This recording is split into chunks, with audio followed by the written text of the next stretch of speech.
नमस्कार, खबरों की खबर में आप सभी का स्वागत है। आपके साथ मैं हूं खुशबू। चुनावी रणनीतिकार प्रशांत किशोर पश्चिम बंगाल में तृणमूल कांग्रेस सुप्रीमो ममता बनर्जी और उनकी पार्टी के चुनावी प्रबंधन को देख रहे हैं। वही प्रशांत किशोर, जिन्हें तृणमूल कांग्रेस की तरफ से 500 करोड़ रुपए का कॉन्ट्रैक्ट मिला पार्टी की चुनावी रणनीति बनाने के लिए, ममता को चुनावी सलाह देने के लिए, या फिर यूं कहें कि ममता को बंगाल पर राज करने का एक और मौका देने के लिए। लेकिन नेताओं के लिए रणनीति बनाने वाले प्रशांत किशोर उनसे भी 4 कदम आगे निकले।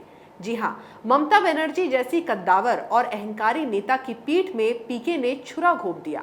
ममता ने जिसके भरोसे पर सबको ठुकरा दिया, अंत में उसी ने ममता के साथ विश्वासघात कर दिया। हाल ही में शनिवार 10 अप्रैल को पीके का खान मार्केट के पत्रकारों से क्लब हाउस ऐप पर बात करते हुए एक ऑडियो वायरल हुआ, जिसमें उन्होंने मोदी लहर को स्वीकार किया था। एक तरह से लुटियंस पत्रकारों के साथ संवाद में प्रशांत किशोर ने बंगाल में ममता बनर्जी की संभावित हार को कबूल किया। क्लब हाउस प्रकरण से पिटी भक्त को बचाने के लिए प्रशांत किशोर ने डैमेज कंट्रोल की कोशिश की है। इसमें उनका साथ दिया लिबरल गिरोह के जाने माने पत्रकार राजदीप सरदेसाई ने, जो फेक न्यूज फैलाने में माहिर हैं। जी हां, राजदीप के साथ बातचीत में प्रशांत किशोर ने उल्टा ममता बनर्जी और टीएमसी को ही जिम्मेदार ठहरा दिया। अगर 2 मई को होने वाली मतगणना में उनकी हार होती है तो उसके लिए ममता ही जिम्मेदार होंगी। प्रशांत किशोर ने अब कहा है कि राजनीतिक दल अपनी आंतरिक मजबूती, नेतृत्व और अपने द्वारा किए और ना किए गए कार्यों के कारण हारते और जीतते हैं। उन्होंने खुद के बारे में बात करते हुए कहा कि उनके जैसे लोग सिर्फ हार या जीत के अंतर पर फर्क डालने के लिए होते हैं। इस पर राजदीप सरदेसाई ने उनसे सवाल पूछा कि क्या वो किसी हारती हुई लड़ाई को जीत में बदल सकते हैं या नहीं। इस पर पीके ने जवाब दिया कि एकदम नहीं। यहाँ पर प्रशांत किशोर से ये पूछा जाना चाहिए कि क्या उनकी कंपनी आईपैक यानी कि इंडियन पॉलिटिकल एक्शन कमेटी और ममता के बीच 500 करोड़ की जो डील हुई, क्या वो सिर्फ हार जीत पर महज थोड़ा सा फर्क लाने के लिए की गई थी? ये वो प्रशांत किशोर हैं जिन्हें अपने साथ रखने के लिए ममता को न जाने अपने कितने ही पुराने साथियों से दूर जाना पड़ा। न जाने कितने ही टीएमसी नेता पीके की वजह से पार्टी छोड़कर बीजेपी में शामिल हो गए और अब पीके ये कह रहे हैं कि वो हार या जीत के लिए जिम्मेदार नहीं होंगे। प्रशांत किशोर ने बड़ी ही आसानी से कह दिया कि चुनावी रणनीतिकारों से कोई जादूगर की तरह कार्य करने की अपेक्षा नहीं करता है। ये कहकर वो ये सिद्ध करने की कोशिश कर रहे हैं कि पार्टियां खुद के कामों से हारती जीतती हैं, ना कि किसी रणनीतिकार की वजह से। हार या जीत के लिए पार्टियां खुद जिम्मेदार हैं। कुछ दिनों पहले वो क्लब हाउस में भी स्वीकार कर चुके हैं कि टीएमसी के आंतरिक सर्वे में भी भाजपा जीत रही है। पहले उन्होंने हवाबाजी की थी और दावा किया था कि भाजपा बंगाल में टीएमसी के आगे किसी भी कीमत पर टिक नहीं पाएगी, पर अब उन्होंने अरविंद केजरीवाल की तरह अपनी बात से यू टर्न ले लिया है और राज्य में मोदी और बीजेपी की लहर को स्वीकार कर लिया है। कुछ महीनों पहले प्रशांत किशोर द्वारा दिए गए बयान को याद कीजिए।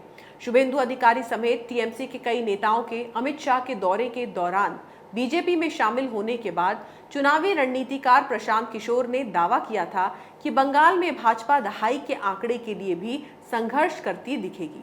इतना ही नहीं, उन्होंने ऐलान किया था कि अगर बीजेपी डबल डिजिट्स का आंकड़ा पार करती है तो वो ये स्पेस छोड़ देंगे।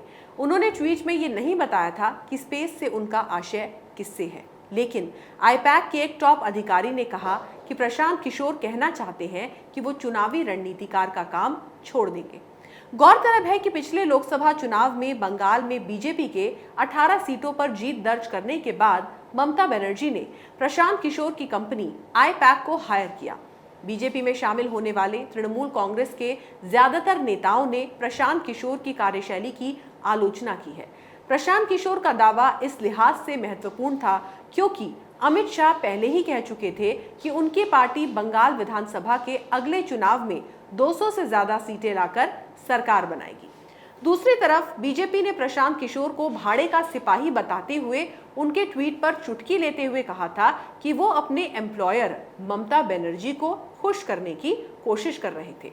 बंगाल बीजेपी के उपाध्यक्ष जयप्रकाश मजूमदार ने कहा था कि प्रशांत किशोर को तृणमूल कांग्रेस की नैया पार लगाने के लिए काफी अच्छी कीमत मिली है और ऐसे में अपनी क्षमता पर उठ रहे सवालों को दबाने के लिए प्रशांत किशोर ने ये ट्वीट किया था। बीजेपी ने कहा था कि प्रशांत किशोर ने यह भी साफ नहीं किया कि वो कौन सा स्पेस छोड़ेंगे। इसके जवाब में आईपैक के टॉप अधिकारी ने कहा था कि एकदम स्पष्ट है कि वो कह रहे हैं कि बीजेपी 99 से ज्यादा सीटें बंगाल में जीत जाती है तो वो चुनावी रणनीतिकार का काम छोड़ देंगे। इस अधिकारी ने कहा था कि बीजेपी के जो लोग प्रशांत किशोर पर सवाल उठा रहे हैं कि क्या वो 99 से कम सीटें जीतने पर राजनीति छोड़ेंगे, आमतौर पर प्रशांत किशोर अपनी कंपनी और अपने काम को लेकर मीडिया में बात नहीं करते। तृणमूल कांग्रेस के बागी नेताओं के अलावा बीजेपी नेता भी बंगाल में लगातार प्रशांत किशोर पर सवाल उठाते रहे हैं। जब टीएमसी की ओर से बीजेपी के राष्ट्रीय नेताओं को बाहरी कहकर हमला किया गया तो जवाब में बीजेपी ने कहा कि ममता बनर्जी को चुनाव जीतने के लिए बिहार के एक आदमी से मदद लेनी पड़ रही है।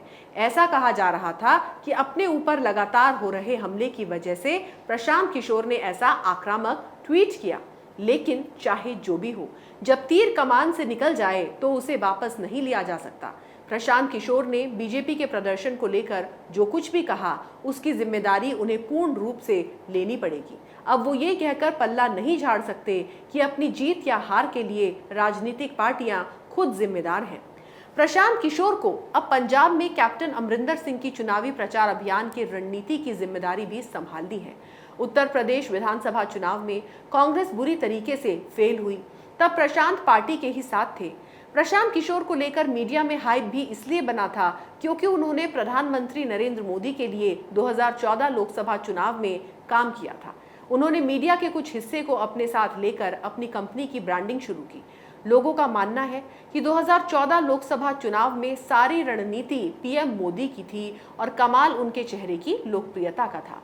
प्रशांत किशोर जैसों को तो बस कुछ टास्क दिए गए थे। बता दें कि वायरल ऑडियो में प्रशांत किशोर ने माना कि लोग मोदी को वोट कर रहे हैं।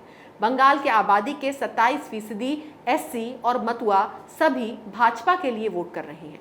उन्होंने कहा था कि बीजेपी को मोदी और हिंदू फैक्टर के कारण वोट मिल रहे हैं। शुभेंदु अधिकारी के बाहर निकलने या मेरे प्रवेश का चुनावी परिणामों पर कोई असर नहीं है। यहाँ 1 करोड़ से ज्यादा हिंदी भाषी लोग हैं और 27% अनुसूचित जाति है। ये सभी बीजेपी के साथ खड़े हैं। यहाँ पर सवाल ये नहीं है कि बीजेपी को किस कारण वोट मिल रहे हैं, तृणमूल को किस कारण वोट नहीं मिल रहे हैं। सवाल यहाँ पर यह है कि प्रशांत किशोर को ममता बनर्जी ने अपनी पार्टी के लिए हायर क्यों किया। क्या इसलिए कि उनके प्रवेश का कोई असर ही ना हो? ये तो पीके को 500 करोड़ की डील करने से पहले सोचना चाहिए था। शुरुआत में जब ममता के नेता उनका साथ छोड़ कर जा रहे थे तो ऐसा लग रहा था कि चुनाव आते आते टीएमसी में सिर्फ 2 ही लोग रह जाएंगे, पीके और ममता। लेकिन अब ममता की स्थिति ऐसी हो गई है कि पीके भी उनसे किनारा करने लगे हैं।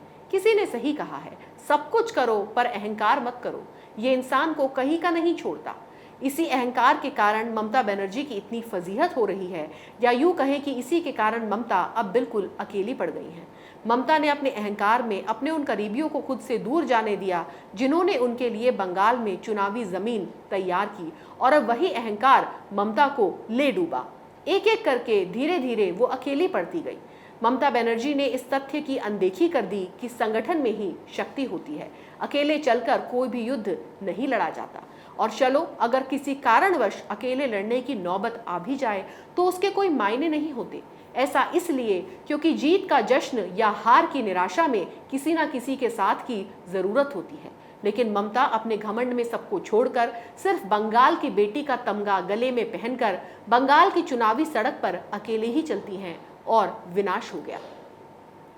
अगर आपको हमारा वीडियो पसंद आया तो इसे लाइक करें, शेयर करें और कैपिटल टीवी को सब्सक्राइब करें। नमस्कार। अगर आपको हमारा वीडियो पसंद आया हो तो इसे लाइक करें, हमारे चैनल को सब्सक्राइब करें और हाँ, बेल आइकन दबाना ना भूलें ताकि आप तक हमारे वीडियो की नोटिफिकेशन पहुंचती रहे। आप अपना सुझाव हमें कमेंट बॉक्स में दे सकते हैं। हमारे साथ जुड़ने के लिए शुक्रिया।